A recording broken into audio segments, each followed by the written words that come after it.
Hello everyone.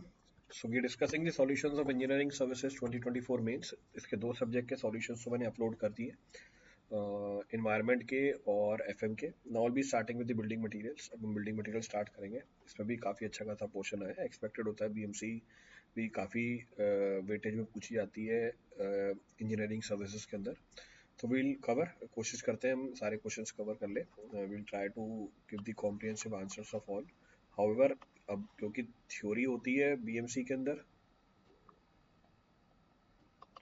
हाँ क्योंकि theory होती है बीएमसी के अंदर, तो हाँ सॉल्यूशन आपका वेरी कर सकता है, पर हाँ कंटेंट तो जरूर मिल जाएगा आपको. जो कंटेंट लिखना है आपको, वर्ड्स चेंज हो सकते हैं, you will get the content, there is no issue in that, उसमें कोई इशू नहीं है. स्टार्ट करते हैं प्रॉब्लम्स को. Will start of with the problems. एक एक करके सारे क्वेश्चंस को डिस्कस करते हैं और किस तरीके से आप रिपोर्ट कर सकते हैं अपने आंसर को, वो देखते हैं. How you can report your answer, that we can see. चलो, तो पहला पहला सवाल है, how the stones are preserved. Stone को प्रिजर्व कैसे करते हैं. So there are several methods of preservation of stone. खूब सारे तरीके होते हैं स्टोन को प्रिजर्व करने के. So there are several method of preservation of stones. अब कौन कौन से तरीके हैं. The method of the preservation of the stones varies from stone to stone. ये वेरी करता है stone to stone. The preservation of the stone is done by coating of the surface. आप सरफेस को क्या कर सकते हो, कोट कर सकते हो. बाय व्हाट, बाय पैराफिन या लिंसेड ऑयल और लाइट पेंट. अच्छा, प्रिजर्वेशन का एम क्या होता है. प्रिजर्वेशन का एम क्या होता है. प्रिजर्वेशन का एम होता है उसकी लाइफ बढ़ाना, ड्यूरेबिलिटी बढ़ाना. तो उसकी लाइफ बढ़ाना, उसकी ड्यूरेबिलिटी बढ़ाना. So method of the preservation varies from stone to stone. In general, the preservation of the stone is done by coating the surface of dry stone with what? With paraffin wax, with linseed oil or with light paints. However, this treatment is not permanent. ये permanent नहीं है, ये very, ये temporary होता है, ये उतर सकती है ये जो coating है, तो उसका ध्यान रखना है आपको. Then washing the stone's surface frequently with the water and steam removes the deposited dirt and salt. Preservation हमें इसलिए करनी पड़ती है क्योंकि उसके सरफेस के ऊपर डर्ट और सॉल्ट डिपॉजिट कर जाते हैं, जिसकी वजह से उसकी प्रॉपर्टीज हैम्पर कर जाती हैं, because of which it properties are hampered. So this ensures the preservation of the structure. हमारा जो स्ट्रक्चर है वो उससे प्रिजर्व रहता है. So using preservation for washing the stone is the best way. ये सबसे अच्छा तरीका है प्रिजर्वेशन करने का. Next example for the preservatives are sodium silicate और पोटैश और कैल्शियम क्लोराइड. ये सबसे अच्छे प्रिजर्वेटिव्स होते हैं हमारे. एट टाइम्स लेड पेंट और कोल टार आर ऑल्सो यूज. आप लेड पेंट को भी यूज कर सकते हो, आप कोल टार को भी यूज कर सकते हो for preservation of the stones. But the use of such materials spoils the natural colour of the stone. अगर आपने इन मटेरियल्स को यूज किया, जो नेचुरल कलर है वो क्या हो जाता है, स्पॉइल हो जाता है. ठीक है. Next, the use of the chemical make the cleaning of the stone surface easier. अगर आप केमिकल यूज करते हो तो इससे जो क्लीनिंग होती है स्टोन की, वो कंपैरेटिवली क्या हो जाती है, ईजी हो जाती है. But the use of the chemicals में इंट्रोड्यूस द सॉल्ट. तो इससे सॉल्ट भी इंड्यूस हो जाता है. So it results in the damaging of the stones. तो उससे हमारा जो स्टोन है वो डैमेज हो जाता है. तो industrial towns barium hydrate solution helps in preserving the stones. Industrial town है, उसमें आप प्रिजर्वेशन किससे कर सकते हो, बेरियम हाइड्रेट से. अच्छा, आप लोगों ने अगर नोट्स देखे होंगे, इस बेरियम हाइड्रेट को और क्या बोलते हैं, ब्रायता सॉल्यूशन भी बोलते हैं. This barium hydrate is also termed as what, baryta solution. तो एक ही बात है, आप बेरियम हाइड्रेट बोल दो, आप ब्रायता सॉल्यूशन बोल दो, it is one and the same thing. तो इंडस्ट्रियल टाउन में जहाँ पे स्मोक होती है, जहाँ पे हार्मफुल केमिकल्स इमिट होते हैं, जहाँ पे एसिड्स होते हैं, वहां पर स्टोन को प्रिजर्व करने के लिए किसको यूज कर सकते हैं, वहां पर स्टोन को प्रिजर्व करने के लिए हम बेरियम हाइड्रेट को यूज कर सकते हैं. So there barium hydrate comes into the picture. So it is very helpful, बहुत ही हेल्पफुल होता है. बेरियम हाइड्रेट का सोल्यूशन आप आसानी से वहां पे अप्लाई कर सकते हो. तो ये तुम्हारी हुई प्रिजर्वेशन की बात. अब कॉमनली यूज प्रिजर्वेटिव कौन कौन से हैं. Some of the commonly used preservative which are used for the preservation of the stones are coal tar. आप coal tar को use कर सकते हो. Then we have linseed oil, आप linseed oil को use कर सकते हो. Then we have paint, आप paint को use कर सकते हो. जो हमारा बेरियम हाइड्रेट है, जो ब्रायता सॉल्यूशन है, वो मैंने आपको बताया. अब coal tar क्या है. So we can say the application of the coal tar on the stone produces objectionable appearance. obviously बात है, coal tar दिखने में अच्छा नहीं होता, काले कलर का है, उसकी जो एस्थेटिक वैल्यू वो कम हो जाती है. दूसरा, surface coated with the tar also absorbs the heat. अगर आपने सरफेस को कोट किया टार के साथ, ये क्या करता है, हीट को एब्जॉर्ब कर लेता है. तो टेम्परेचर बढ़ता जाता है, तो जो अडेशन होती है वो भी कंपेरेटिवली वीक होती जाती है. Then we have linseed oil. अब linseed oil, so you can say raw linseed oil does not disturb the original shade of the stone. अगर लॉ लिंसीड ऑयल है, ये क्या डिस्टर्ब नहीं करता, original shade of the stone को disturb नहीं करता, बट रिक्वायर्स फ्रीक्वेंट रिन्यूअल, आपको बार बार इसको क्या करना पड़ेगा, रिन्यू करना पड़ेगा, but requires frequent renewal. Then boiled linseed oil makes the stone surface dark and also last for the longer period. जो boiled linseed oil है ये स्टोन की सरफेस को डार्क करता है पर कंपेरेटिवली लॉन्गर टाइम तक ये लास्ट कर जाता है। आप पेंट को यूज करते हो, so you can say the application of the paint changes the colour of the stone. अगर आपने पेंट को अप्लाई किया, जो कलर है वो चेंज हो जाता है स्टोन का। Next, the paint can also be applied under pressure if the deep penetration is required. आप पेंट को अंडर प्रेशर अप्लाई कर सकते हो अगर डीप पेनिट्रेशन की रिक्वायरमेंट है। देन ब्रायता सॉल्यूशन क्या है, बेरियम हाइड्रेट का solution. So when baryta solution is applied over the stone surface, barium hydroxide reacts with the calcium sulphate which is present in the stone and forms a barium sulphate. ये barium sulphate बना देता है जिससे हमें issue होती है। The barium sulphate formed is soluble and is least affected by the atmospheric agency. ये जो बेरियम सल्फेट है सबसे अच्छा तरीका है एक्सटर्नल इन्वायरमेंटल एजेंसी से बचने का। एक्सटर्नल इन्वायरमेंटल एजेंसीज में कौन कौन जाता है, ह्यूमिडिटी आ जाती है, टेम्परेचर आ जाता है, और ये ह्यूमिडिटी टेम्परेचर बहुत ही इंपॉर्टेंट रोल प्ले करते हैं केमिकल रिएक्शंस के अंदर। तो इंडस्ट्रियल टाउन में इसलिए हमने बोला था, अगर इंडस्ट्रियल टाउन है, ये जो बेरियम सल्फेट है ये हमारी बहुत मदद करता है स्टोन की प्रिजर्वेशन के अंदर। तो लास्ट वाला जो ब्रायता सॉल्यूशन है, it is highly effective preservative, ये बहुत ही इफेक्टिव प्रिजर्वेटिव है हमारा। क्लियर है चीज? तो जो कॉमनली यूज प्रिजर्वेटिव है उसके बारे में मेंशन किया हुआ है, सो you can note it out. आप नोट डाउन कर सकते हो ये कौन कौन से हमारे कॉमन प्रिजर्वेटिव है। तो ये 4-5 कॉमन प्रिजर्वेटिव आपको बता रखे हैं इस पर्टिकुलर स्लाइड के ऊपर। तो ये आप अपने वर्ड्स में डाल सकते हैं, you can put all these points in your own words, इसमें कोई इशू नहीं है, there is no issue in that. मैंने आपको बस बेसिक गाइडलाइन दे दी है कि आप इस तरीके से अप्रोच कर सकते हो। आगे बढ़ते हैं। नेक्स्ट वी है next we have Szerelmey solution. अब ये क्या होता है, it is a mixture of sodium silicate and calcium chloride. इसको टेक्निकली सिजरमीज सॉल्यूशन बोलते हैं। ये भी बहुत ही इफेक्टिव क्या है, this is also very effective preservative. Then आप एलम सोप का सॉल्यूशन यूज कर सकते हो। So alum soap solution is a mixture of 0.75 normal alum and 0.5 normal soap salt dissolve in the litre of water. 1 litre पानी में आपने इसको dissolve कर दिया। अच्छा, एलम क्या होता है बताएगा आपको ये आप, हाइड्रेटेड एल्यूमिनियम सल्फेट। एलम को हमने और कहाँ पे यूज कर रखा है, where else we have used the alum, हमने एलम को यूज कर रखा है कहाँ पर, ट्रीटमेंट प्लांट में कोगुलेशन के लिए। बिल्कुल सही बात है, तो हमने कोगुलेशन के लिए यूज कर रखा है इसे।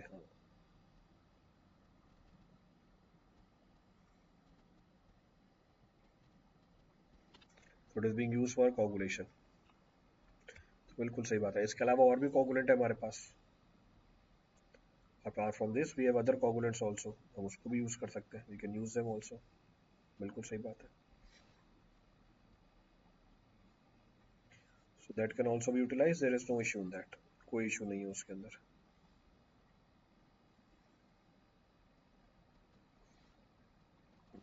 नोटेड, नोट कर लिया सबने? चलो आगे बढ़ते हैं। ये हमारा पहला क्वेश्चन था, this was our first question.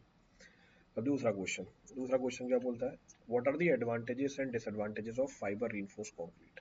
क्या फायदे हैं क्या नुकसान है हमारे फाइबर रीइंफोर्स कंक्रीट के, FRC भी बोलते हैं इसे, fibre reinforce concrete.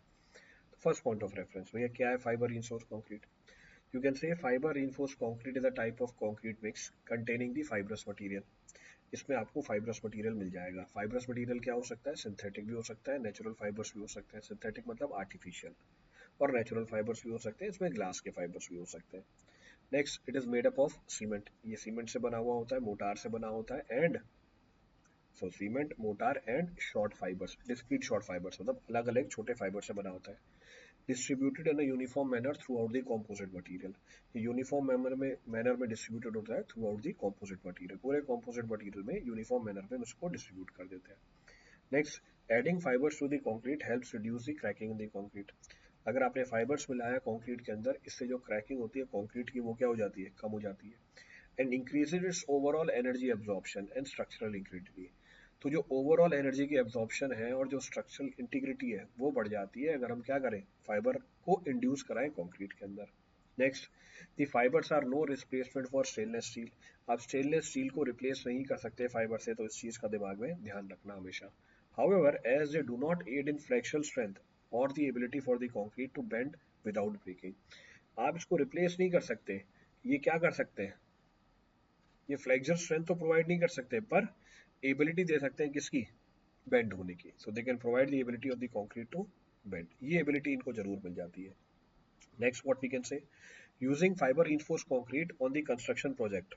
Using fiber reinforced concrete on a construction project has few unique advantages. इसमें कुछ unique advantage तो आपको जरूर मिल जाएंगे as compared to using the regular concrete और reinforcing the concrete with the steel rebar.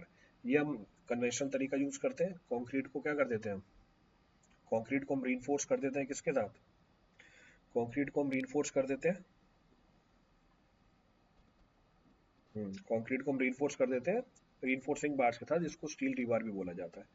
अब क्या क्या फायदे निकल के आते हैं इसके, what are the advantages of this. पहला, अर्ली क्रैक का प्रिवेंशन। पहला क्या है, अर्ली क्रैक का prevention. So fibre aids in controlling shrinkage cracking as the moisture level changes when the water evaporates. जो फाइबर है, it aids in the shrinkage control, shrinkage cracking को हमारी कंट्रोल करते हैं। कैसे, मॉइस्चर लेवल को चेंज कराते हैं जब पानी का जो मॉलिक्यूल है वो क्या कर जाता है, इवेपोरेट कर जाता है, कहाँ से, from the concrete mix. Next, fibre reinforced concrete prevents और at least heavily reduce early cracking right from the start. Starting से ही, जैसे ही आपने कंक्रीट को पोर किया तब से ये क्या करता है, तब से ही हमारी क्रैकिंग को रिड्यूस कर देता है। तो शुरुआत से ही क्या करता है, क्रैकिंग को रिड्यूस करवा देता है। From the starting only they will reduce the cracking. बिल्कुल सही बात है, एब्सोल्युटली करेक्ट। तो ये पहला फायदा निकल के आ गया।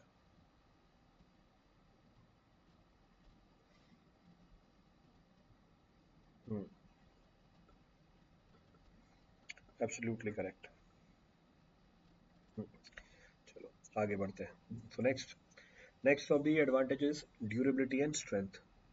अगला एडवांटेज है ड्यूरेबिलिटी एंड स्ट्रेंथ। तो क्या है ड्यूरेबिलिटी एंड स्ट्रेंथ, इसको मैं थोड़ा सा साइड में कर देता हूँ क्योंकि ये बीच में इंटरफेयर कर रहा है तो दिखेगा नहीं आपको। पहला, the addition of the fibre increases the overall stability of the concrete, क्योंकि इनमें भी तो स्ट्रेंथ तो होती है। They can help the level of the corrosion. Corrosion किसमें होता है, स्टील के बार्स में, पीछे स्टील के बार्स में था। ये जो कैविटेशन की वजह से डैमेज होता है उसको भी कंट्रोल कर लेता है। It can also control the damage because of the cavitation. More it has a higher level of tensile strength when compared to the concrete that is not reinforced. इसमें जो टेंसाइल स्ट्रेंथ है वो comparatively क्या निकल के आ जाती है, ज़्यादा निकल के आ जाती है। It comes out to be comparatively more. Next, ये डक्टिलिटी को इंप्रूव कर देता है। जो हमारा कंक्रीट है उसकी डक्टिलिटी कंपैरेटिवली कम है, जो फाइबर्स है उसकी डक्टिलिटी कंपैरेटिवली क्या है, ज़्यादा है। तो ये क्या करता है, डक्टिलिटी को इंप्रूव कर देता है। It improves the ductility. हाँ, so fiber reinforced concrete is less likely to become damaged by high tensile stresses and can increases the amount of weight the structure is able to carry. क्योंकि इसमें steel properly आपने use नहीं किया, जैसे आप steel वीबार में use करते हो, इसका जो वेट होता है वो कंपैरेटिवली क्या होता है, कम होता है। तो जब हम यहाँ पे माइक्रोफाइबर्स यूज करते हैं, so when we use the microfibres, उसका वेट कंपैरेटिवली कम निकल के आता है। तो एडवांटेज है, it is the advantages for us. Next, it is an alternative to the rebar. ये ऑल्टरनेटिव है किसका, rebar ka. So depending upon the structure, fiber can be alternatively reinforced material to the steel rebar or can be added to the steel reinforced concrete. आप इसको add कर सकते हो किसके अंदर, steel reinforced concrete के अंदर, lowering the amount of the steel necessary. This could also be beneficial in lowering the overall cost of the project. ये आपको overall cost क्या करके दे देगा, प्रोजेक्ट की रिड्यूस करके दे देगा। बिल्कुल सही बात है,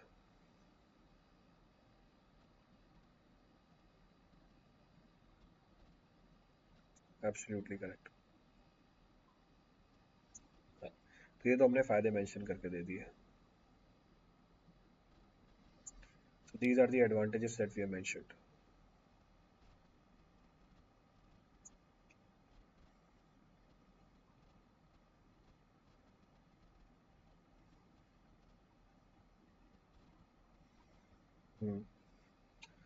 तो इसके बाद अब बात करेंगे ड्रॉबैक की।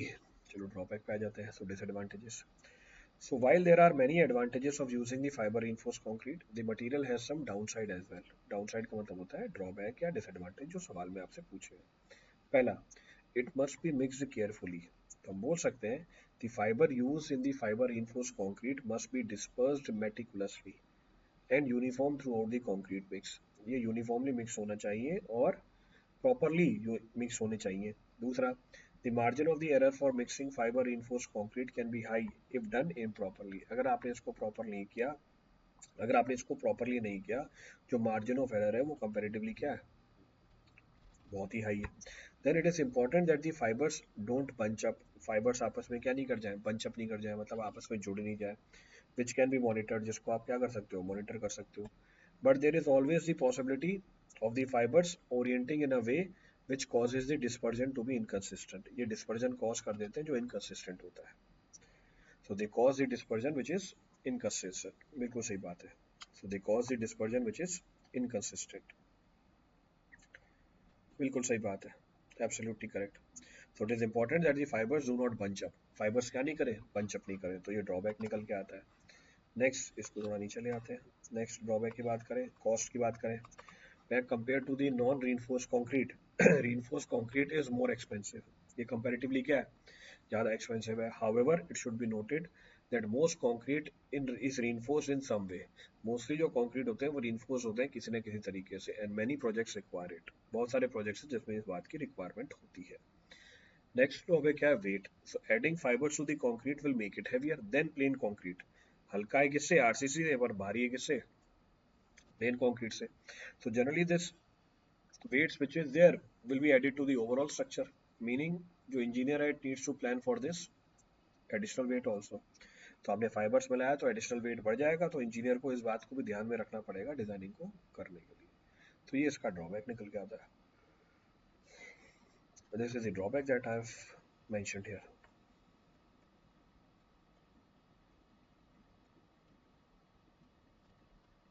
क्लियर है?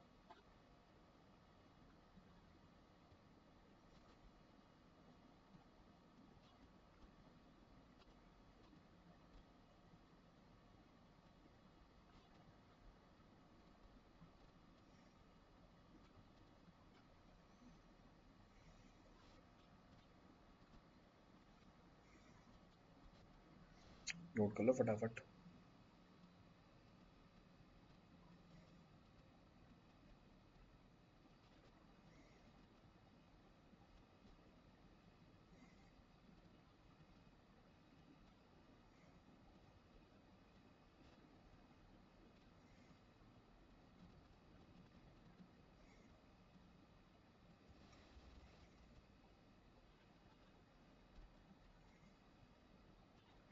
नोटेड, आगे चले।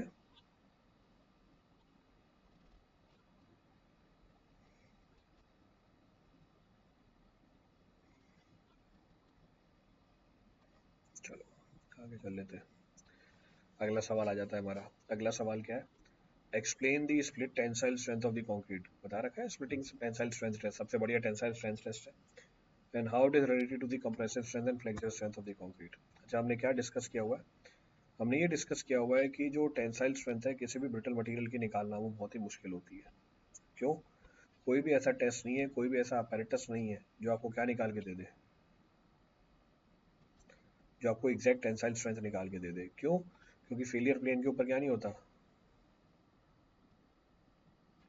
फेलियर प्लेन के ऊपर यूनिफॉर्म टेंसाइल स्ट्रेसेस डेवलप नहीं हो पाते।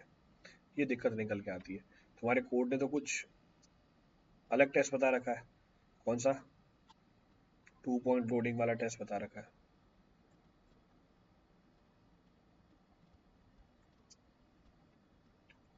क्लियर चीज? तो हम इसी की बात करते हैं।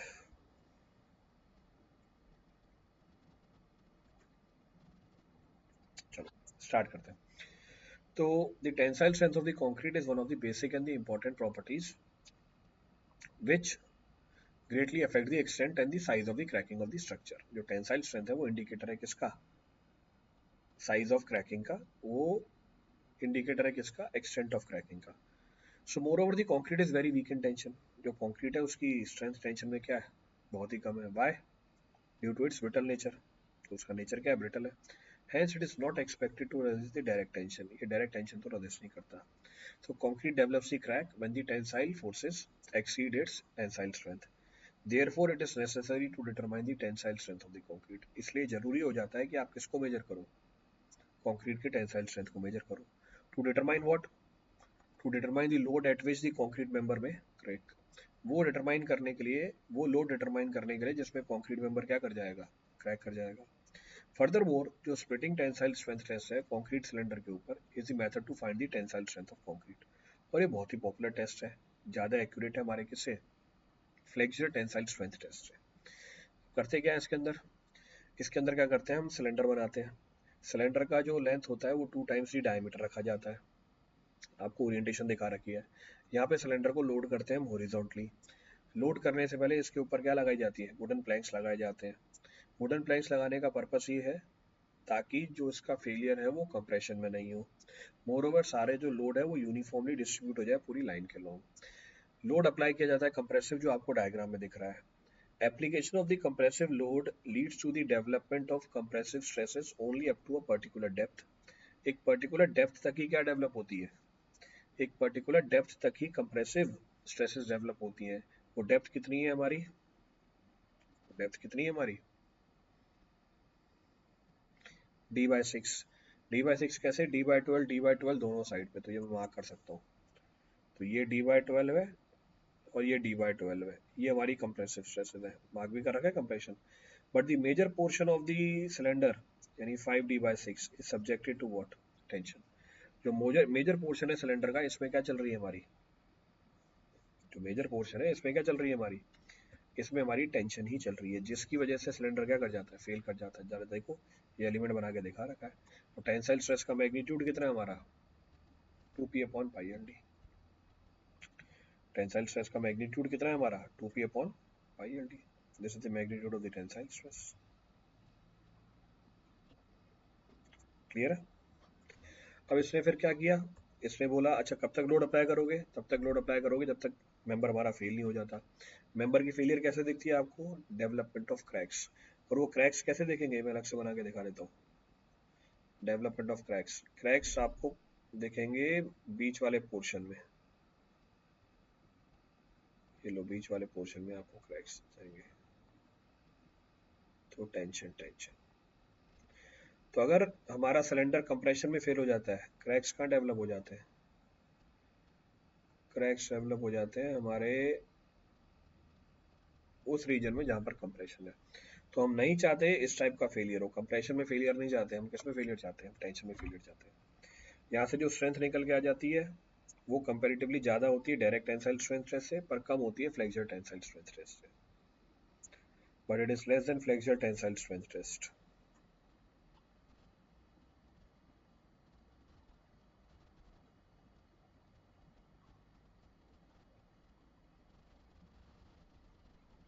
क्लियर है.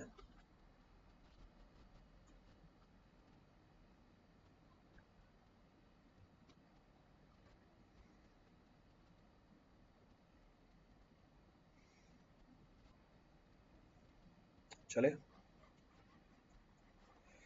चलो फिर अगले सवाल पे चलते हैं. अगला सवाल क्या है हमारा, अगला सवाल ये है कि what are the effects of air entraining admixtures on the property of the concrete. So what are the effects of the air entraining admixture on properties of the concrete. ये सिर्फ air entraining admixture की बात कर रहा है, admixture तो हमने बहुत सारे कर रखे हैं.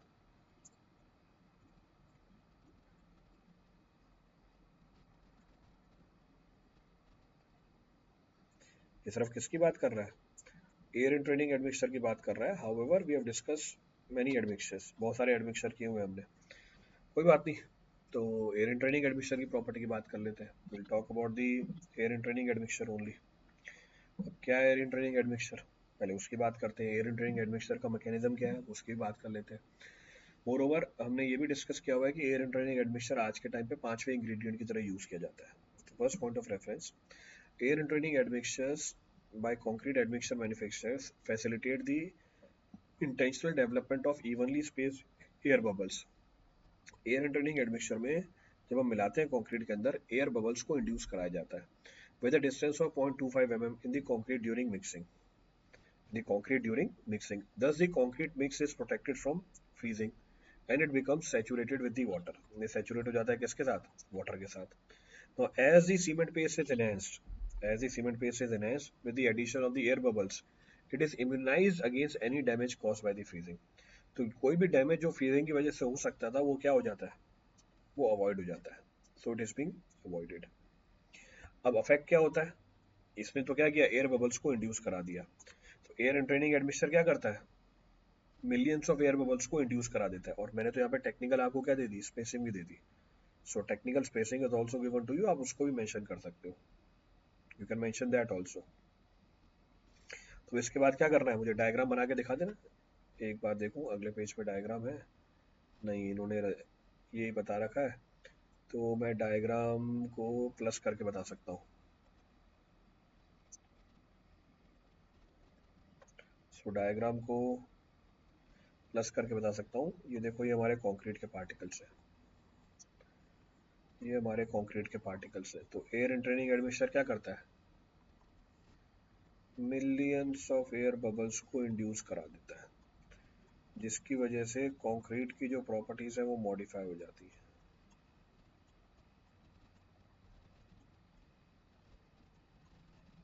जिसकी वजह से कंक्रीट की जो प्रॉपर्टीज है वो क्या हो जाती है, मॉडिफाई हो जाती है.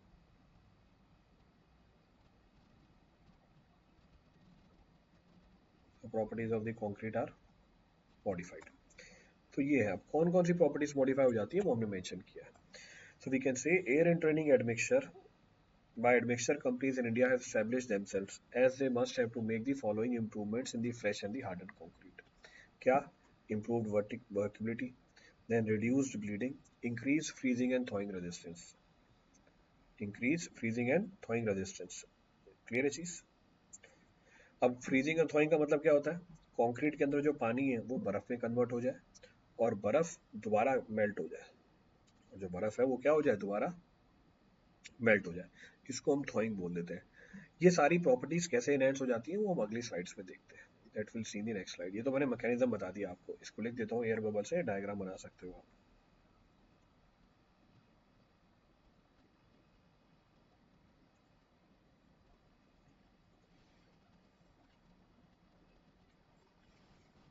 सो ये हमारे एयर बबल्स है.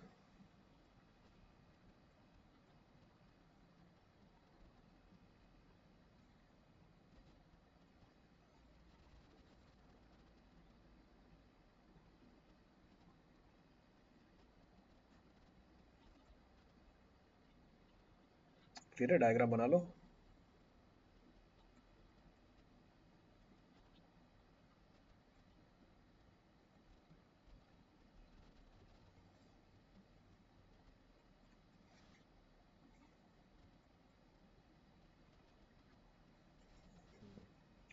चलो, अब कौन कौन सी प्रॉपर्टी इनहेंस होती है, what are the properties which are enhanced.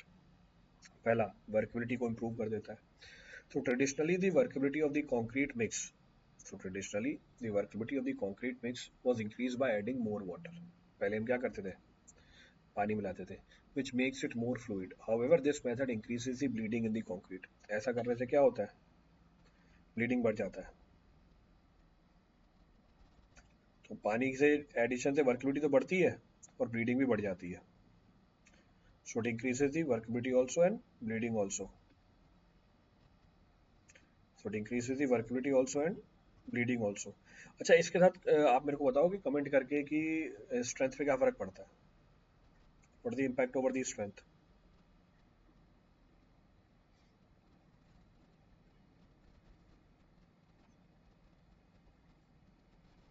What the impact over the strength.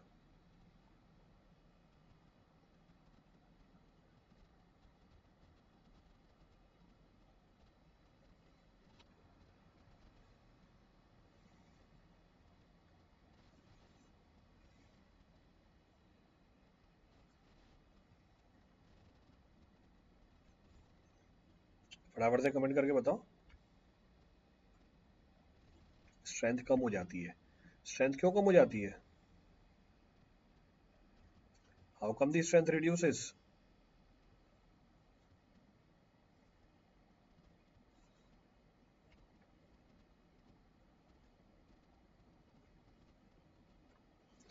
Water cement ratio क्या हो जाता है?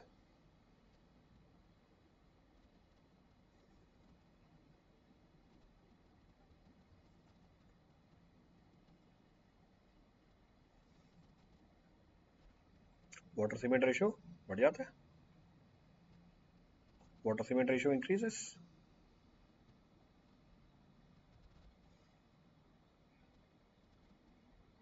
बिल्कुल सही बात है। तो पहले के टाइम पे क्या होता था? पहले के टाइम पे हम पानी मिला देते थे।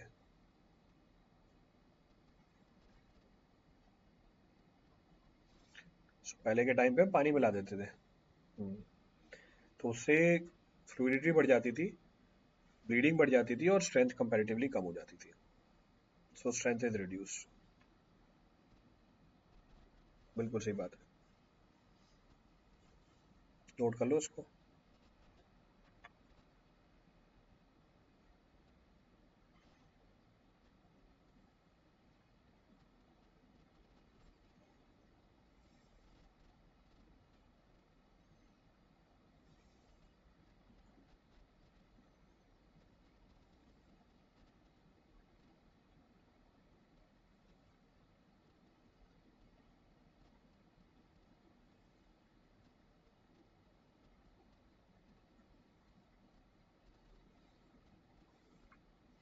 नोट कर लो फटाफट।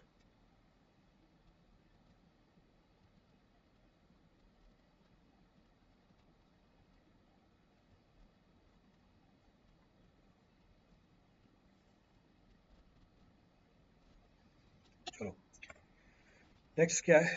नेक्स्ट हम बोल सकते हैं where air intending admixture by concrete admixture manufacturers are incorporated, the air bubble in the concrete mix act as a lubricant। ये lubricant की तरह काम करता है, increasing its fluidity, ये fluidity बढ़ा देता है।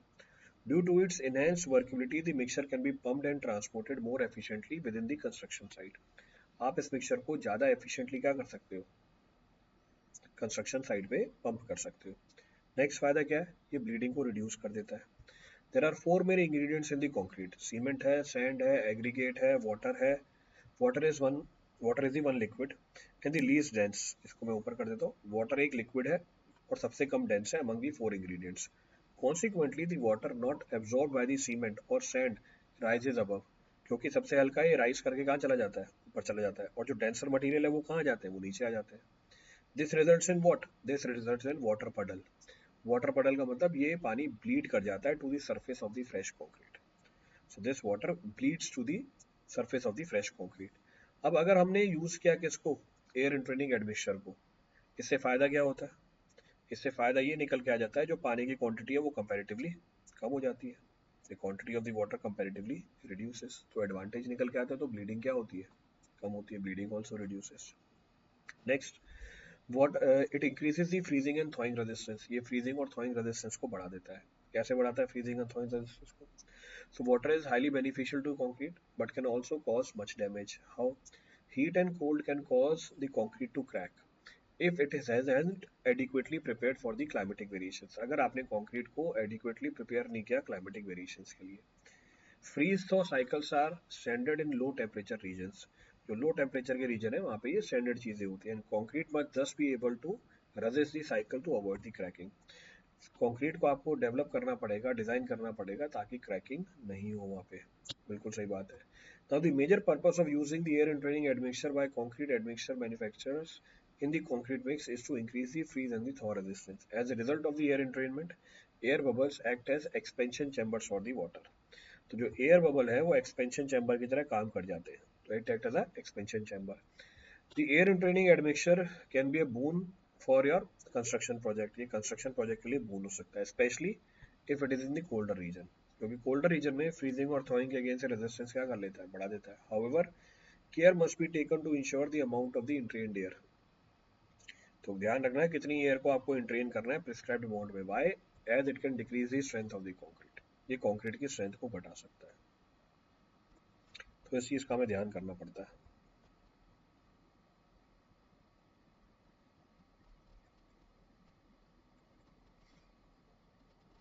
क्लियर है?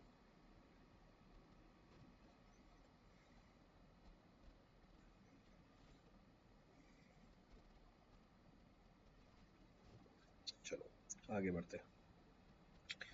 नेक्स्ट क्या बोल रहा है? So next is discuss the mechanisms that are used to enhance the performance characteristics of the concrete. आप उन mechanisms के बारे में बताइए जो concrete की performance characteristics enhance कर सकते हैं. तो हम बात करेंगे concrete की performance characteristics कैसे enhance की जा सकती है. So that is the point of discussion now.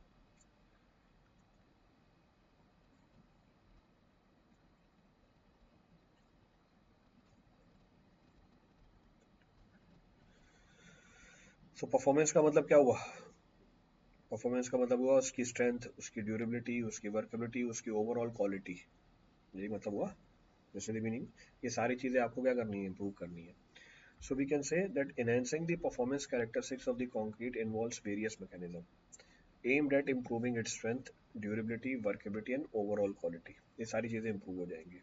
So here are some of the key mechanisms and technique used to enhance the quality concrete performance. तो कुछ हमारे पास टेक्निक्स है, मैकेनिज्म्स है, उनकी हम बात करेंगे. पहला है admixture.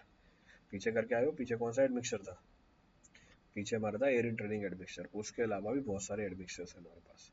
Apart from that also there are several admixtures which are available. जैसे पहला केमिकल एडमिक्सचर. केमिकल एडमिक्सचर किसकी तरह काम करता है? वाटर रिड्यूसर की तरह काम करता है या प्लास्टिसाइजर की तरह काम करता है. It improves the workability. It improves the workability without adding the extra water. It improves the workability without. हाँ, तो एक्स्ट्रा वाटर बिना मिलाए क्या कर देता है? उसकी स्ट्रेंथ को बढ़ा देता है. तो इट इंक्रीजेज इट्स स्ट्रेंथ. बिल्कुल सही बात है. तो it improves the workability without adding extra water, enhancing the strength and durability of the concrete. Then superplasticizer. It is highly effective water reducer that can significantly increases the fluidity of the concrete, allowing for lower water cement ratio and higher strength. इससे strength भी क्या मिल जाती है हमें? ज़्यादा मिल जाती है. Next, accelerator use कर सकते हो आप. It speed up the hydration process of the cement, which is useful in cold weather concreting and when early strength gain is required. जब early strength gain की requirement होती है वहाँ पर भी ये काम कर जाता है. It acts there also. Next, retarder. इसको थोड़ा नीचे ले आते हैं. रिटार्डर क्या काम करता है? It slows down the hydration process, helping in hot weather concreting and extending the workability time. ये स्लो डाउन कर देता है हाइड्रेशन प्रोसेस को, हेल्प करता है हॉट वेदर कॉन्क्रीटिंग के अंदर और extending the workability time. Then we have air entraining agents. It introduces what? Microscopic air bubbles पीछे करके आए into the concrete, improving its resistance to freezing and thawing cycles and scaling. ये मैंने पीछे directly बता दिया, डिटेल में यहाँ पे नहीं लिखा. Then we can use mineral admixture. क्या है? जैसे फ्लाई ऐश है, जैसे सिलिका फ्यूम है, जैसे हमारे पास स्लैग सीमेंट है. अब फ्लाई ऐश क्या करता है? It improves the workability, reduces the heat of hydration, enhances the long-term strength and durability of the concrete. Then we have silica fumes. It increases the compressive strength, durability by filling in the microscopic voids in the cement paste. Then we have slag cement. It increases the durability, strength and resistance to the chemical attack. ये सारे advantage आपको निकाल के देता है. All these are the advantages that you will be getting. तो पहला तरीका कंक्रीट की परफॉर्मेंस को इंक्रीज करने का क्या है? The first of the method is by the use of the admixture.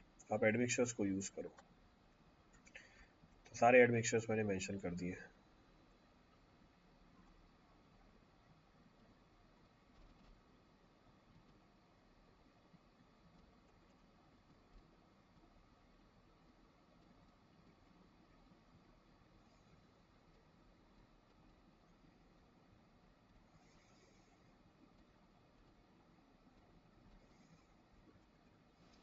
Clear है?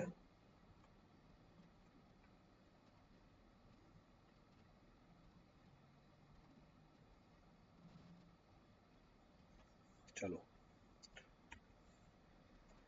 Next. Then we have aggregate quality and grading. आप एग्रीगेट की क्वालिटी यूज करो और उसकी ग्रेडिंग को चेक करो. तो क्या है? High quality aggregates, use of clean hard well graded aggregate improves the strength and durability of the concrete. Optimal aggregate grading, proper gradation of the aggregate ensures good packing density, reducing the void cement, void content and improving the concrete's workability and strength. Fibre reinforcement use कर सकते हो, steel के fibres लगा दो. It enhance the tensile strength, impact resistance and toughness. Polypropylene लगा सकते हो. It reduces the plastic shrinkage cracking and improve the durability. Glass के फाइबर लगा सकते हो. It provides high tensile strength, and are resistant to corrosion. आप carbon fibre लगा सकते हो. It increases the strength and durability and they are non-expensive. By doing this also, you will improve the performance of the concrete. Concrete की performance क्या कर जाएगी? Improve कर जाएगी. Performance of the concrete will be improved. Clear है? Then you can use supplementary cementitious material. अब supplementary cementitious material क्या होता है? जैसे पोज़ोलाना होता है. ये नेचुरल भी हो सकता है, आर्टिफिशियल भी मटेरियल हो सकता है. When finely divided, it react with calcium hydroxide to form the compounds possessing cementous properties. Example include volcanic ash, calcined clay and metaquiline. आप ground granulated blast furnace slag use कर सकते हो. ये क्या हो सकते हैं? ये हमारे एंड प्रोडक्ट्स होते हैं आयरन और स्टील मेकिंग के अंदर. When used in concrete, it increases the strength, reduces the permeability and enhances the durability. आप कंक्रीट मिक्स डिजाइन को प्रॉपर कर सकते हो. तो अगर लो वाटर सीमेंट रेशियो रखा आपने, reducing the water cement ratio increases the strength, reduces the permeability and enhances the durability. Durability बढ़ जाती है. आप प्रॉपर प्रोपोर्शनिंग कर सकते हो. So ensuring the right balance of cement, aggregate and water and admixture, you will get the desired property. आपको desired properties मिल जाएंगी. So will be getting the desired properties. तो ये भी एक तरीका है कंक्रीट के परफॉर्मेंस को एनहेंस करने का. Then you can use advance techniques. हम एडवांस टेक्निक्स को भी यूज कर सकते हैं. जैसे हाई परफॉर्मेंस कंक्रीट बनाओ, HPC. These are designed to have superior mechanical and durability properties using high quality materials and optimized mix design. आप self consolidating concrete use कर सकते हो, SCC, highly flowable concrete that can fill formwork without mechanical vibration. Then improving the surface finish and reducing the labour. आप ultra high performance concrete use कर सकते हो, extremely high compressive and high tensile strength with enhanced durability, often incorporating the fibers and specialized admixtures. आप curing technique use कर सकते हो, wait curing लगाओ, membrane curing लगाओ और स्टीम क्यूरिंग लगाओ. So keeping the concrete moist for an extended period ensures proper hydration and strength development. अगर आपने प्रॉपर क्यूरिंग करी, इससे जो होगी हाइड्रेशन प्रॉपर होती है और स्ट्रेंथ की डेवलपमेंट प्रॉपर होती है. मेम्ब्रेन क्यूरिंग करोगे, so applying the curing compound to prevent the moisture loss. Moisture loss नहीं होगा, पानी अवेलेबल होगा कंक्रीट में, हाइड्रेशन पूरी होगी. स्टीम क्यूरिंग क्या करती है? एक्सेलरेट कर लेती है पूरे क्यूरिंग के प्रोसेस को and is useful for precast concrete element. ये बहुत ही यूजफुल होती है किसके लिए? प्रीकास्ट कंक्रीट एलिमेंट्स के लिए. तो क्यूरिंग करके भी हम क्या कर सकते हैं? परफॉर्मेंस को इम्प्रूव कर सकते हैं.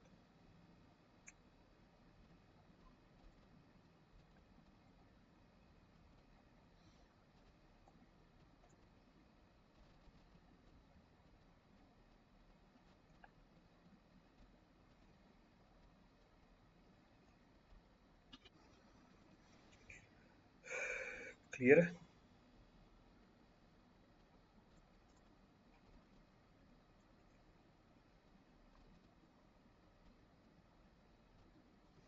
नोट कर लो उसको फटाफट, फिर आगे नेक्स्ट पॉइंट उठाता हूँ.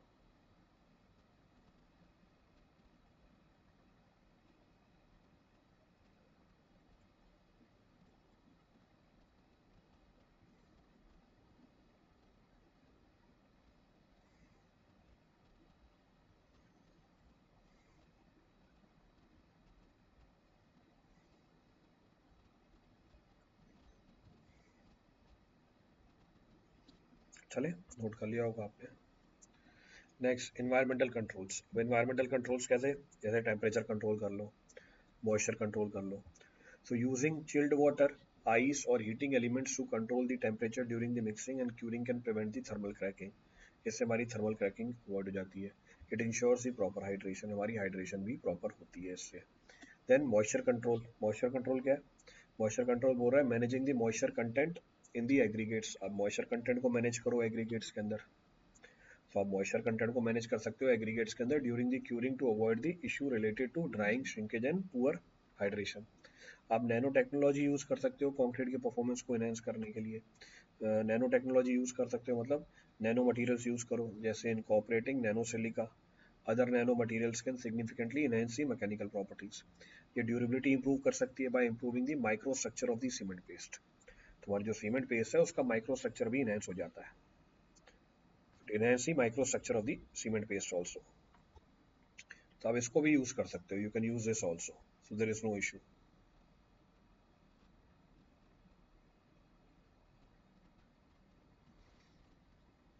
So this is also good.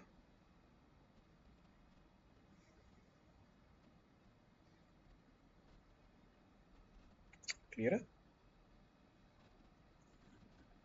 चलो, नेक्स्ट तरीका कंक्रीट की क्वालिटी इनहेंस करने का, the next of the method to enhance the concrete quality is और परफॉर्मेंस इज कंक्रीट की quality control. Proper quality control रखो। तो अगर आपने क्वालिटी को कंट्रोल कर रखा है तो इससे भी कंक्रीट की जो परफॉर्मेंस है वो क्या कर जाती है, इनहेंस कर जाती है। Performance of the concrete is enhanced with the help of this quality control also. कैसे? आप टेस्टिंग और मॉनिटरिंग करो। So we can say regular testing of the raw materials, fresh and hardened concrete properties, and on-site monitoring ensures the consistency and quality of the concrete. ये consistency और quality maintain करने में क्या करता है? Quality maintain करने में help करता है. Then standard and specification. You can adhere to what? Industry standards and project specification to meet the desired performance criteria. जो भी आपका desired performance criteria है उसके लिए आप जो standard specifications है उसको follow करो. And by integrating these mechanisms and techniques, the performance characteristics of the concrete can be significantly enhanced. जो performance characteristics हैं concrete के वो आप significantly क्या कर सकते हो? Enhance कर सकते हो. So it can be significantly enhanced. तो बिल्कुल सही बात है. तो आपका जो concrete होगा वो long lasting होगा, ज़्यादा resilient होगा. So it will be long lasting and more resilient to the structures. तो ये हमारा पूरा सवाल खत्म. Our entire problem is finished.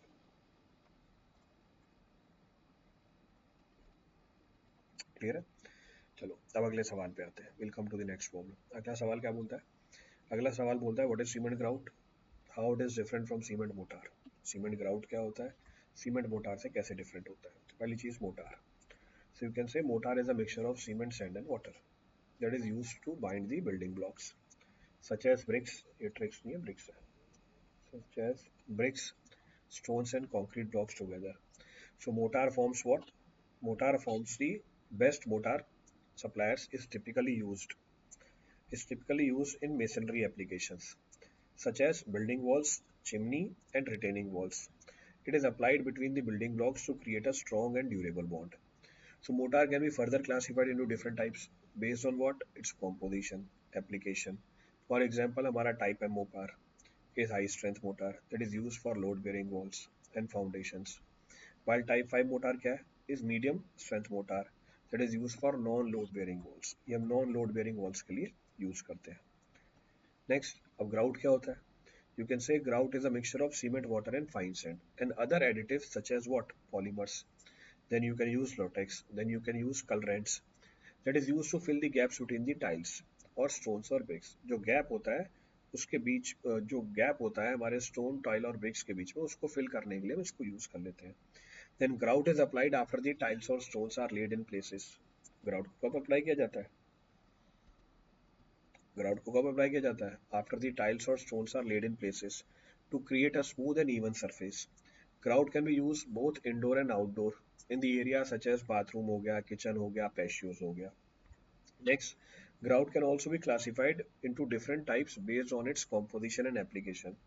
आप कॉम्पोजिशन और एप्लीकेशन के बेहाफ पे भी इसको क्लासीफाई कर सकते हो. जैसे क्या है? For example our sanded grout हो गया, it is use for the wider joints between the tiles and stones, while unsanded grout is used for a narrower joint. आप epoxy grout यूज कर सकते हो. It is highly resistant to stains, water and chemicals, making it suitable for the areas that are prone for moisture and dirt. तो ये हमारा grout की कहानी हो गई. तो पीछे ग्राउट, पीछे मोटार बता दिया, यहाँ पे ग्राउट बता दिया आपको.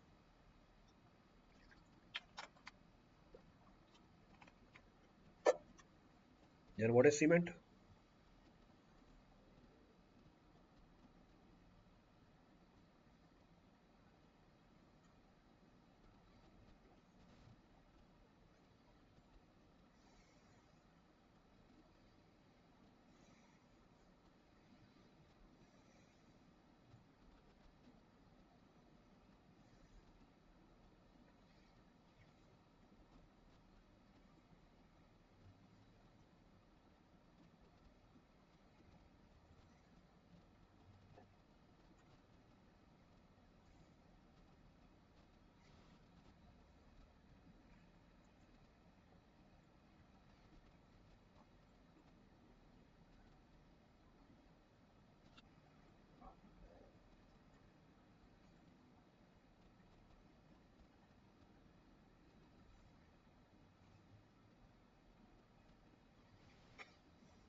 नोट कर लिया सबने?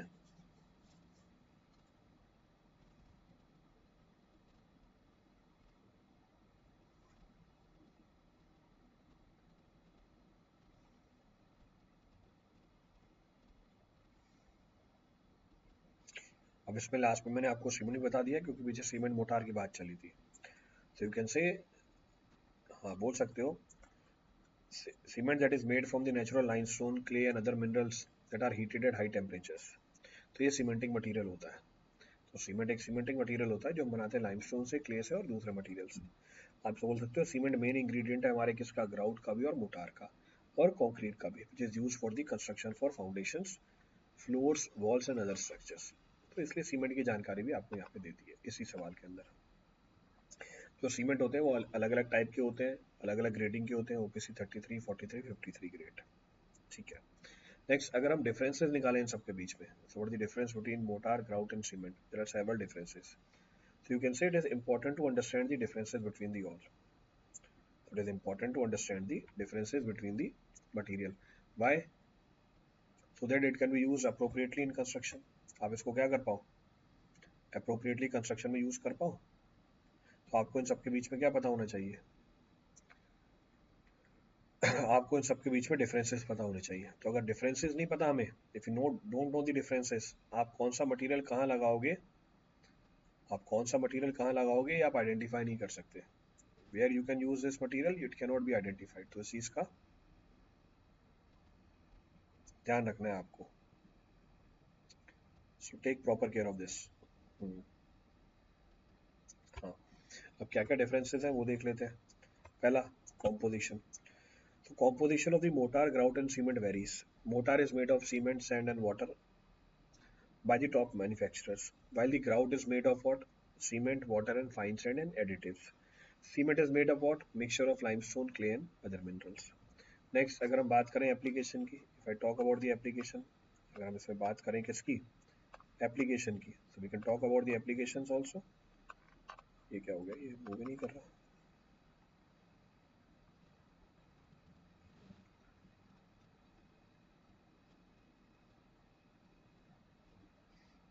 हम्म, हाँ, अब एप्लीकेशन क्या है? So mortar is used to bind the building blocks together, while the grout is used to fill the gaps between the tiles, stones and bricks. Cement is used as the binding material in concrete. Cement हम use करते हैं किसके लिए, binding material in concrete के लिए। So it is use as a binding material for the concrete. Next difference किस में निकल के आता है, नेक्स्ट डिफरेंस आता है इनके स्ट्रेंथ में। Mortar and grout have different strength level depending on their type and application. Mortar is typically strong than grout, mortar typically strong होता है किससे, ग्राउट से, as it is use for load bearing structure, इसको हम load bearing structure में use करते हैं। Cement on the other hand can vary in strength depending upon its type and application. इनमें डिफरेंस होता है किसका, अपीयरेंस का। They have the difference in their appearance also. Appearance कौन सी, जो मोटार एंड ग्राउट है different textures and colours. Motor is typically a rough and a grainy texture, while grout is a smooth and even texture. इसका texture even होता है। Then grout can also be dyed to match the color of the tiles and stones. Realize नहीं है tiles है, so tiles और stones. While the mortar is typically grey. जो motor है वो हमारी क्या होती है, टिपिकली ग्रे कलर की होती है। तो जो मोटार है वो हमारी क्या है, टिपिकली ग्रे कलर की है। तो कंक्लूजन क्या निकला, so as evident, mortar and grout and cement are three distinct building materials with different composition and applications and properties. Mortar is used to bind the building blocks together, grout is used to fill the gaps between the tiles and stone, cement is used as a binding material.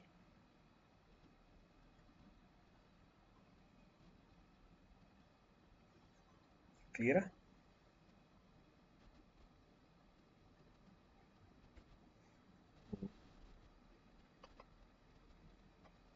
ये अब अगला सवाल करते हैं।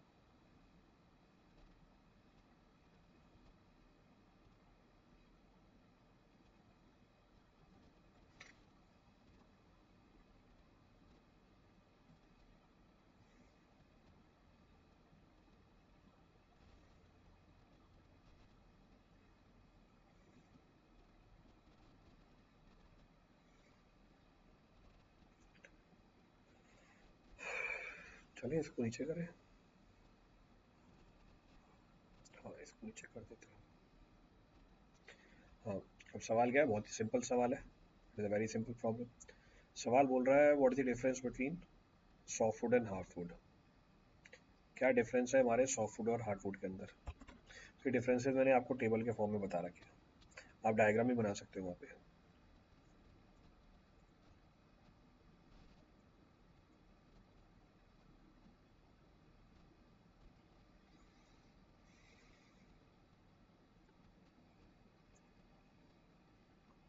You can make the diagrams also.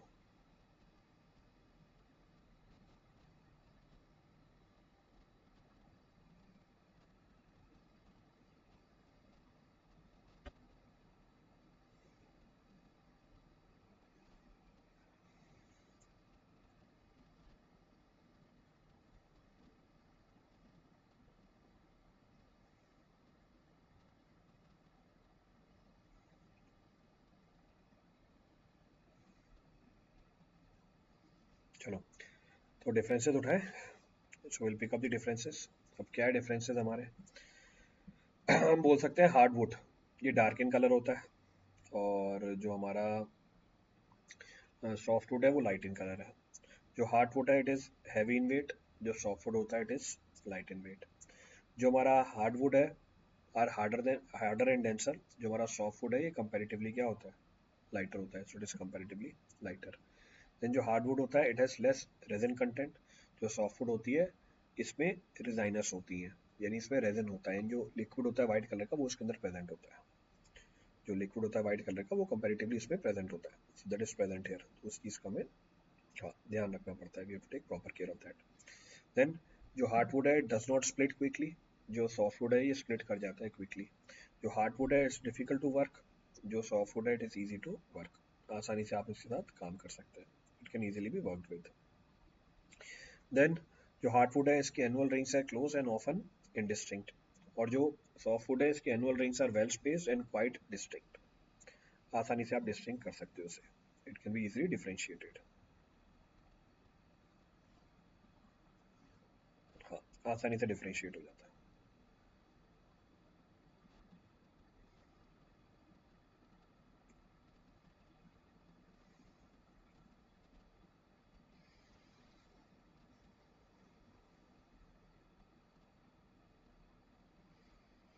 Note कर लो फटाफट आगे चले।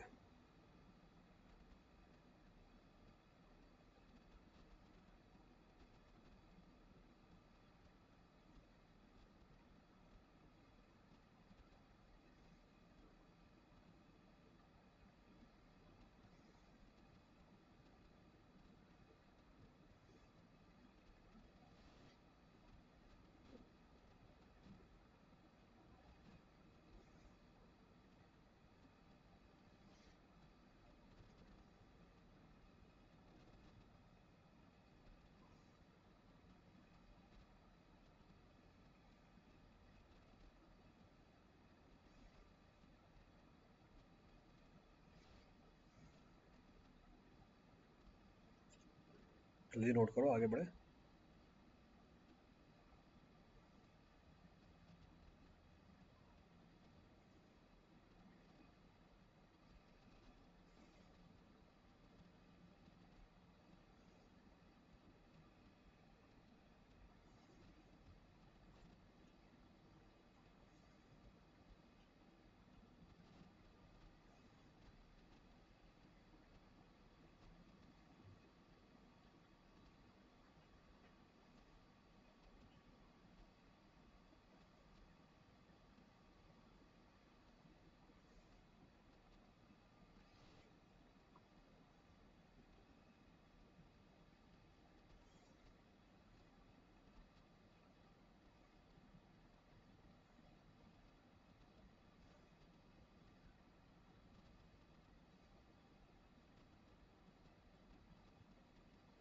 नोटेड, नोटेड, तो फिर अगले पेज पे चलते हैं। दूसरा, इसकी जो ग्रोइंग है वो स्लो है, और जो इसकी ग्रोइंग है वो कंपैरेटिवली क्या है, फास्ट है। It's growing is comparatively fast, तो ये फास्ट ग्रो कर जाता है। It has good tensile and shear resistance, इसकी जो टेंसाइल और शियर रेजिस्टेंस है वो कंपैरेटिवली क्या है, कम है।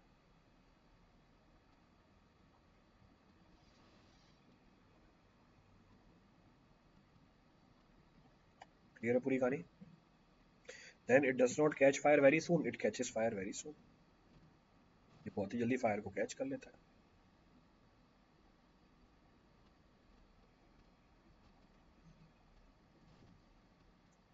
क्लियर है?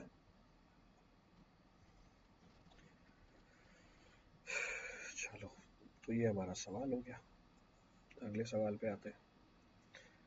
नेक्स्ट सवाल पूछ रहा है, what are the causes of the accident in the construction industry and how they can be reduced? क्या क्या रीज़न है एक्सीडेंट के कंस्ट्रक्शन इंडस्ट्री में और कैसे हम इसको रिड्यूस कर सकते हैं? तो बहुत सारे रीज़न है एक्सीडेंट के, there are several reasons of the accident. कैसे रिड्यूस कराया जा सकता है वो भी देख लेंगे। There are several methods also, there are several reasons also, and how it can be reduce that can also be checked.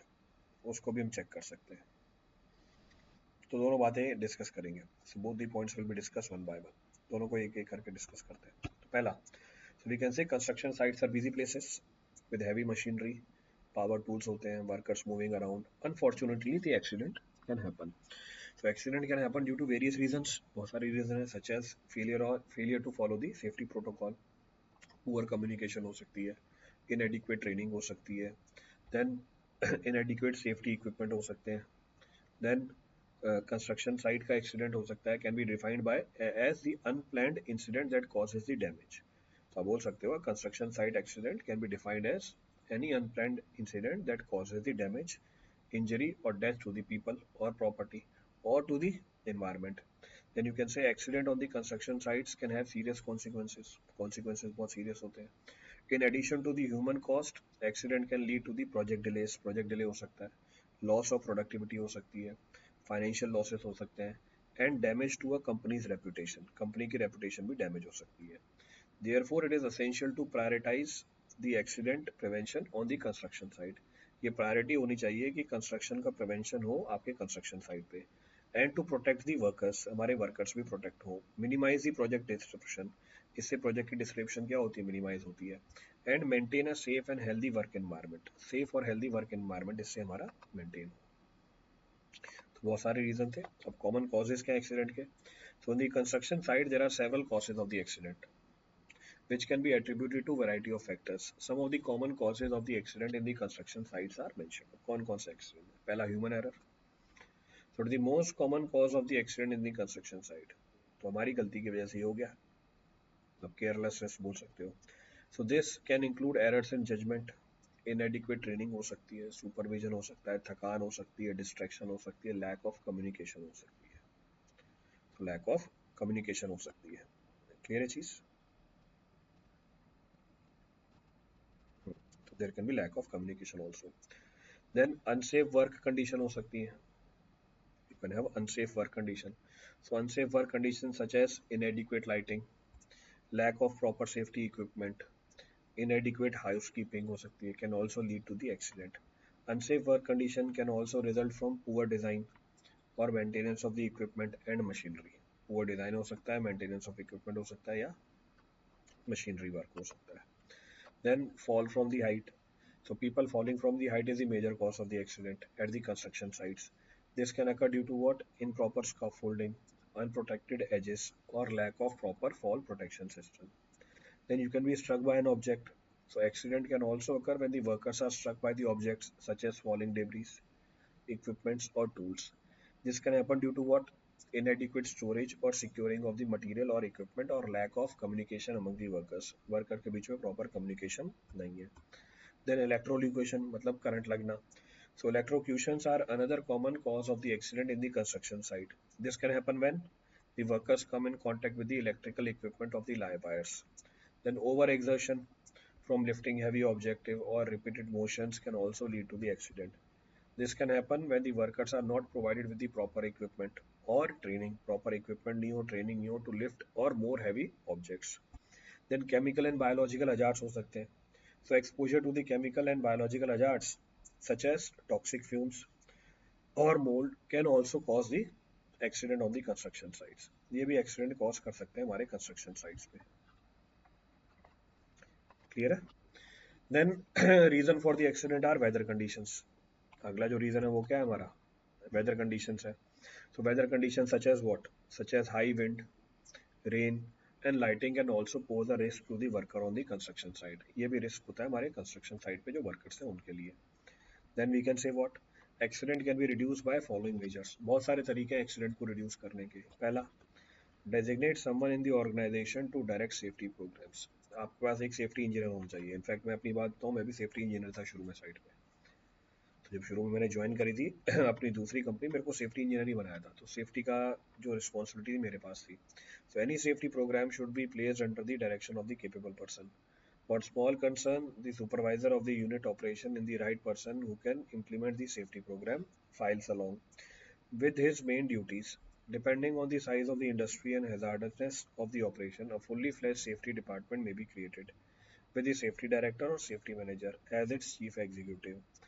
He or she should be made responsible for all the safety trainings and should have the authority to inspect all operations to ensure that adequate safety practices are adopted. आपकी जो safety practices है वो कैसी हो, adequate हो। तो क्या करो, एक डायरेक्ट सेफ्टी प्रोग्राम को इंश्योर करो। So ensure the direct safety programme there. बिल्कुल सही बात है। Next, publicise your safety programmes. आपके जो सेफ्टी प्रोग्राम्स है उसकी पब्लिसिटी करो। So every employed should be made conscious of the fact that safety is not the responsibility of one person, safety is everybody's job. Safety क्या है, हर किसी का जॉब है। Then training and education, ensure all the workers receive,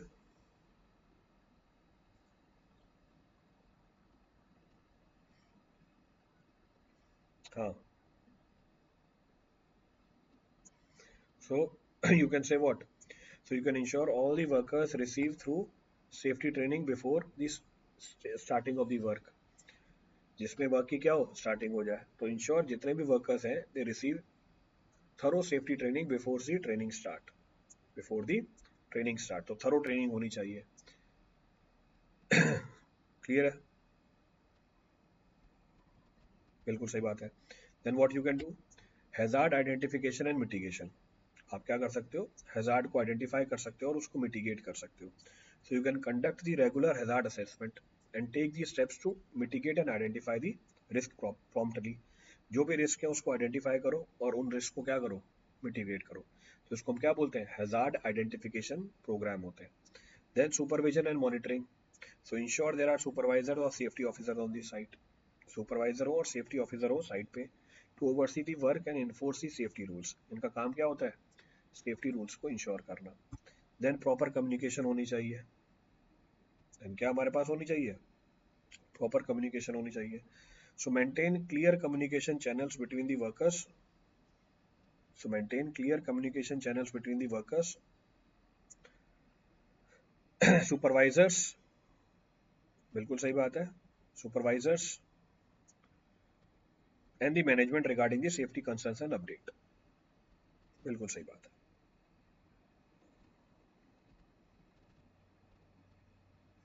तो जो communication है वो प्रॉपर होनी चाहिए, किसके बीच में, वर्कर्स के बीच में, सुपरवाइजर्स के बीच में, मैनेजमेंट के बीच में, regarding the safety concerns and update.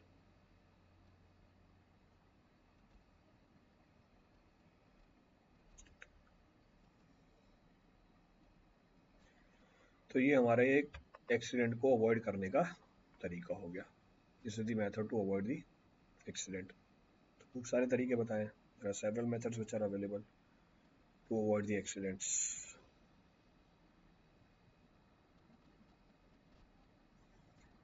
अब ये हमारा लास्ट सवाल है, this is the last problem.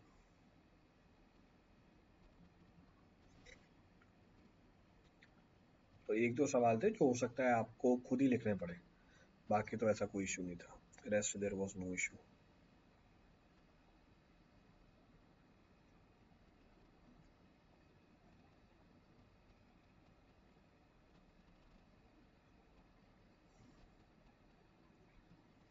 चलिए स्टार्ट करें। तो अगला सवाल क्या है, अगला सवाल बोल रहा है what is a sheep foot roller. Sheep foot roller क्या होता है, how does it compact the earth, कैसे ये अर्थ को कॉम्पैक्ट करता है। तो पहला, a sheep foot roller is referred to a pad foot or tamping roller. It is one of the most common type of the compaction equipment. ये बहुत ही common type का कॉम्पैक्शन इक्विपमेंट है। चलो ठीक है, बहुत ही कॉमन टाइप का compaction equipment हमारा। Then we can say sheep foot rollers compact materials like soil, silt, clay prior to the construction of the roads and foundations. Roads और foundations की कंस्ट्रक्शन से पहले सॉइल को कॉम्पैक्ट करने के लिए हम इसको यूज करते हैं. So there it is being used. Clear है? तो वहां पर हम इसको यूटिलाइज करते हैं. चलो वहां पर इसको आपने यूटिलाइज कर लिया. Then sheep foot rollers has a hollow steel drum. इसमें एक हॉलो स्टील ड्रम होता है विद सिलेंड्रिकल पैड्स, और जिसको आप फीड भी बोल सकते हो. एज अ प्रोजेक्शन की तरह यूज होता है on its surface. These projections are generally 8 to 10 inches in length, which are arranged around the drum, जिसको हम ड्रम के चारों तरफ लगा देते हैं. And these are also called wheels. इनको wheels भी बोला जाता है. At 100 से लेके 200 mm सेंटर टू सेंटर. तो 100 से लेके 200 mm centre to centre spacing पे लगे होते हैं along the axis. Then they have a weight around 15 ton and more और more 15 टन और उससे ज़्यादा का भी वेट हो सकता है इन रोलर्स का. Next, they travel at a speed of 25 kilometre per hour. ये ट्रैवल करते हैं कितनी स्पीड से? 25 किलोमीटर पर आवर. तो उनकी स्पीड कंपैरेटिवली क्या होती है? कम होती है. Using wheel tractor for towing, they do the compaction is by kneading action. तो उनकी कॉम्पैक्शन कैसे होती है? नीडिंग एक्शन से होती है. तो दे कॉम्पैक्ट बाय नीडिंग एक्शन. चलो अच्छी बात है. Then when roller travels over the earth surface, the feet penetrate into the soil by the kneading action. जो feet है वो penetrate कर जाता है soil के अंदर by the kneading action to mix and compact the soil from the bottom of the top layer. Bottom से लेके टॉप लेयर तक हमारी जो सॉइल है वो कॉम्पैक्ट हो जाती है. किसकी मदद से? नीडिंग एक्शन की वजह से. तो जो फुट है वो पूरा पेनिट्रेट कर जाता है और नीडिंग एक्शन से हमारी सॉइल क्या कर जाती है? कॉम्पैक्ट कर जाती है. By kneading action the soil is being compacted.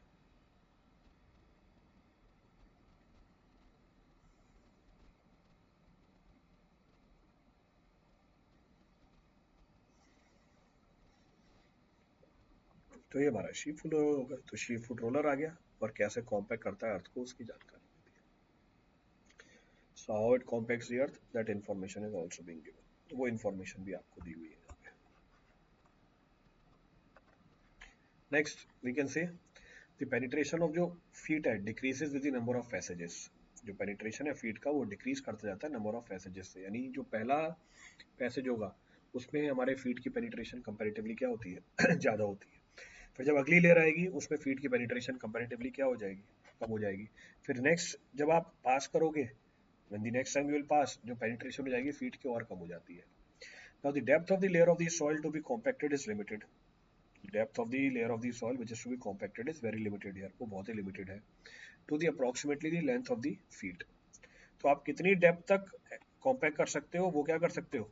वो डिपेंड कर जाता है फीट के लेंथ के ऊपर. जैसे सपोज कहने का मतलब है ये हमारी सॉइल है, तो ये अगर हमारा फीट है, रोलर के ऊपर लगा हुआ है फीट हमारा, ये हमारा रोलर के ऊपर फीट लगा हुआ है. तो ये हमारा फीट लगा हुआ है रोलर के ऊपर. तो जितनी इसकी लंबाई है फीट की, तो जितनी इसकी लंबाई है फीट की उतनी डेप्थ तक ये कॉम्पैक्ट कर पाता है. तो जितनी लंबाई है हमारे फीट की, ऐसे खूब सारे फीट लगे होते हैं हमारे.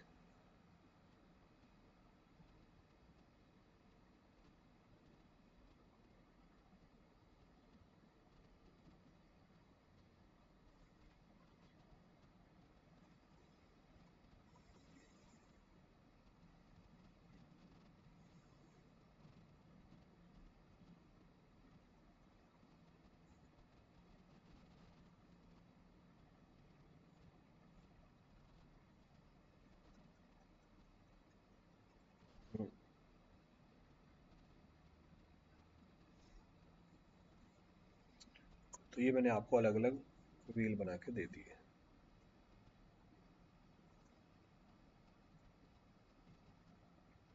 ये व्हील बन सर्कुलर बनानी है पूरा. तो जो डेप्थ ऑफ कॉम्पैक्शन होती है वो लिमिटेड होती है approximately to the length of the feet. ये मैंने डायग्राम के फॉर्म में बताया. तो sheep foot rollers are suitable for compacting the fine grain material. तो जो फाइन ग्रेन मटेरियल है उसके कॉम्पैक्शन के लिए इसको हम यूज करते हैं. Reduce for the compaction of the fine grain material only. जैसे हमारा क्ले हो गया, मिक्सचर ऑफ सैंड हो गया, mixture of sand and clay हो गया, इसको ग्रैनुलर सॉइल में यूज नहीं करते. तो it is not use for granular soil such as sand and gravel. तो वहां पर ये काम नहीं करेगा. सैंड हो गया, ग्रेवल हो गया, रॉक हो गया, इन सब के लिए काम नहीं करता. It is not suitable to be use there. बाकी जो क्लेई सॉइल है वहां पे ये काम कर जाता है बढ़िया तरीके से. तो in clay soil it is more suitable to be used. तो ये आपके बीएमसी के सॉल्यूशन सारे एक साथ करवा दिए।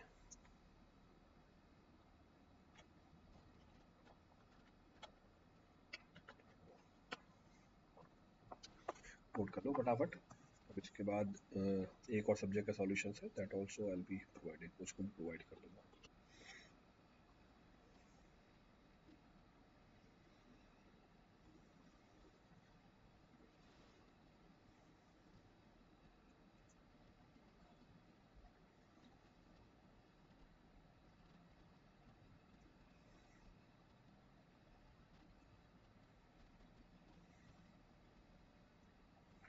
नोटेड।